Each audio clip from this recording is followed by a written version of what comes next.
In this video, we're going to begin with two different laws in chemistry, the law of conservation of mass and the law of conservation of energy. Then we will discuss heat and temperature. Let's begin with the law of conservation of mass. What does that mean?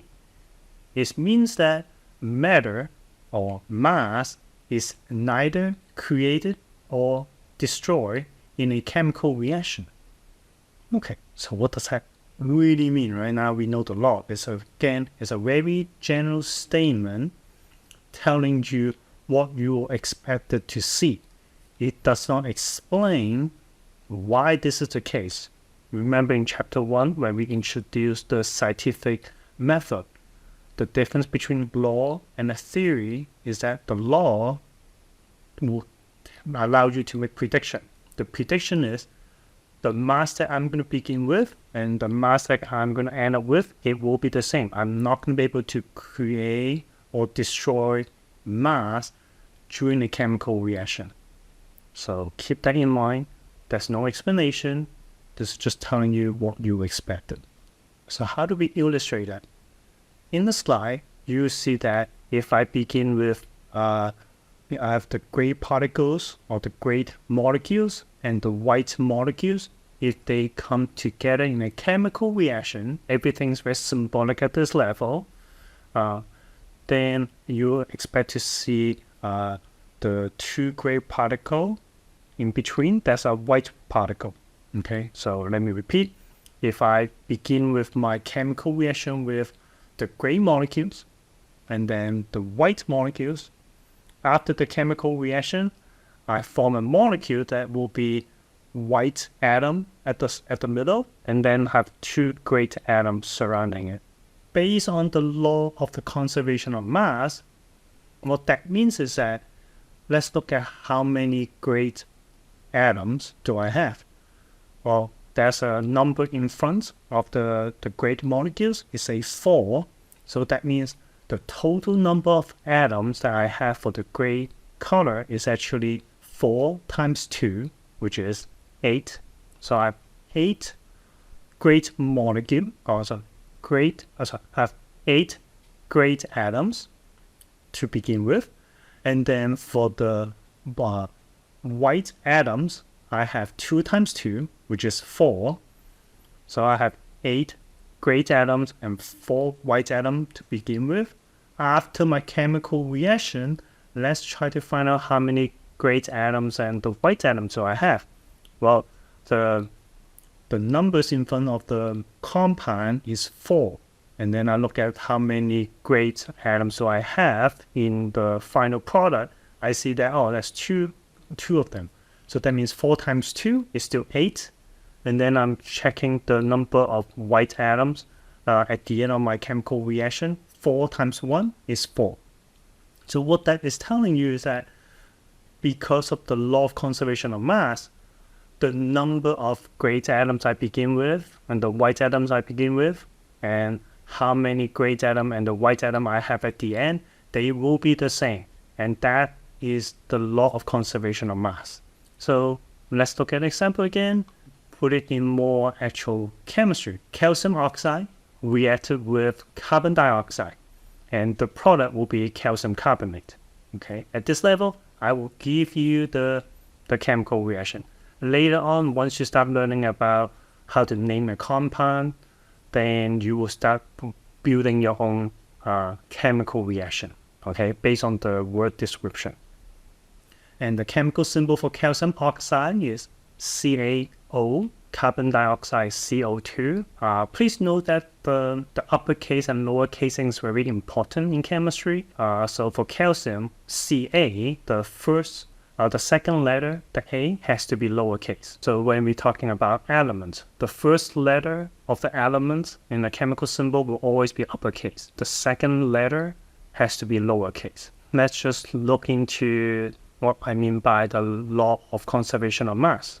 In the lab, if I measure 56.08 grams of the calcium oxide and also measure CO2 is 44 grams, the combined mass at the very beginning, I just add up the mass of the calcium oxide and the mass of the carbon dioxide, it will be 100.08 gram. And when I'm after the chemical reaction, when I measure the mass of my product, I will still get that 100.08 grams total. In summary, again, the total mass before and total mass after is the same. Here's a self-exercise for you to practice. So read the question and see if you can figure it out what should be the mass of the water as the product. And after you tried it, as always, we have the answer at the bottom of the slide for you to check your answer. If you have any question, come to my support hours. The law of conservation of energy states that energy is neither created nor destroyed. What does that mean? It means that the total energy is constant. We are constantly changing from one form of energy into another form of energy. For example, we can have solar panel, it absorbs sunlight and turn that into electricity, and the electricity can be used to power your electric car, for example. That will be mechanical energy. And then we can look at fireworks. When you see fireworks, oftentimes you also hear the explosion. That's also sun energy. You see the light, that's also another energy. So we're converting that chemical energy into light and into sun. We will be eating food to keep us alive. Then we are turning that chemical energy into mechanical energy so that we can do work. So energy is constantly being changed from one form to another. But we're not destroyed and we're not creating those energy. So how do we measure energy? The SI units of energy is joule, and the symbol is the uppercase J. Now, oftentimes, people may not use joule in your everyday life. People may talk about calorie, but what does that really mean? This is the part that you want to pay attention with the lowercase c. What that means is that will be the amount of energy to raise 1 gram of water by 1 degree Celsius. Okay, so that's very specific. What you may or may not know is that if you look at the food label, oftentimes when they talk about calorie, the calorie is with the uppercase C. So what does that mean? That means 1 food calorie is equal to 1,000 little calorie. So depending on the food label they're using, they oftentimes use the big C. Some label they use the kcal, but oftentimes they will use the big C because it's in my opinion, I think it's a little marketing strategy. Make people think that, oh, it's not that much calorie, so that the number looks smaller. If you tell people like, oh, this is how many kcal, and then they'll be start thinking about, oh, that seems like that's a lot of calorie. I don't know. Let me know your thought about it. So the conversion factor that we will work on in terms of the energy will be if you're given the big C, 1 calorie, then you may have to change it to the little calorie, and that will be 1 to 1,000. And if you have to converting calorie to joules, then make sure the calorie that you're converting is the lowercase c and not the big C. So let's take a look at an example. So in this example, how many kilojoules of energy are in a hamburger? If they tell you this hamburger on the menu is 560 big cal, what would that be? So let's begin with 560 calorie.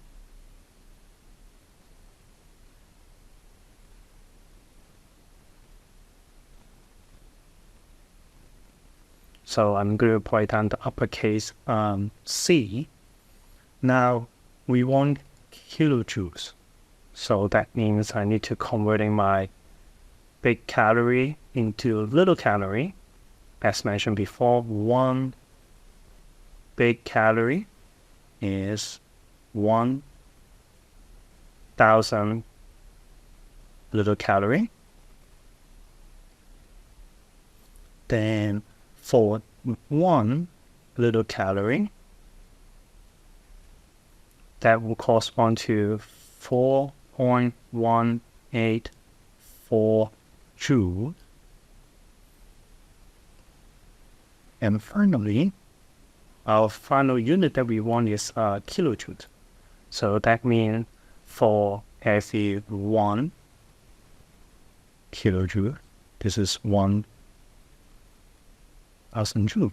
Before we continue, right, let's check our units. Make sure the unit cancel out. So the big calorie cancel out, little calorie cancel out, joules cancel out.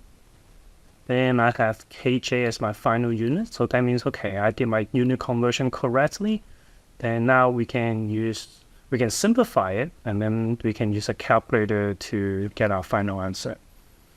So let's see, how can we finalize it? Oh, I see 1,000 on the top, 1,000 at the bottom. So I can cancel that 1,000.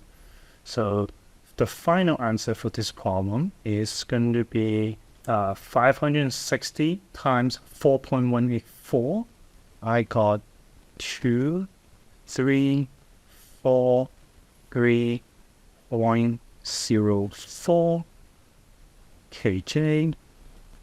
Now, how many significant figures do I need? Looking at the problems given to us, is 560 with the decimal. That means 3 significant figures. So that means I'm going to underline the 4.